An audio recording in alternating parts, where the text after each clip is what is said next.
உங்க அம்மாவை நினைச்சா உனக்கு என்ன பட்டு ஃபர்ஸ்ட்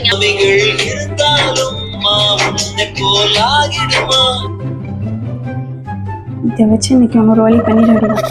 பப்பு பப்பு என்னடி? இங்க கொஞ்சம் வாயேன். என்ன? இங்க வாயேப்பா. சொல்லுடி, என்ன கூப்பிட்ட? பப்பு நம்ம ஒரு கேம் விளையாடலாம். கேமா? ஓ ப்ளீஸ் ப்ளீஸ் ஒரே ஒரு கேம். சொல்லு சொல்லு. நான் உன் மனசுக்கு பிடிச்சவங்களுக்கு கேட்பேன், சரியா? நீ வந்து அவங்கள மனசை நினைச்சோன்னா டக்குன்னு அவங்களுக்கு ஒரு சாங் டெடிகேட் பண்ணும். ஓகேயா? சரி, ஃபர்ஸ்ட் உங்க அம்மாவை நினைச்சா உனக்கு என்ன சாங் ஞாபகம் வரும்? சாமிகள் இருந்தாலும் அம்மா உன்னை போலாகிடும். சூப்பர். அப்ப உங்க அப்பாவை நினைச்சா? தெய்வங்கள் எல்லாம் தோற்றே போகும் தந்தை அன்பின். அப்ப க்ளோஸ் ஃப்ரெண்ட் நினைச்சா? என் ஃப்ரெண்ட போல யாரு மச்சான்? என்ன நினைச்சா? சோலி முடிச்சு.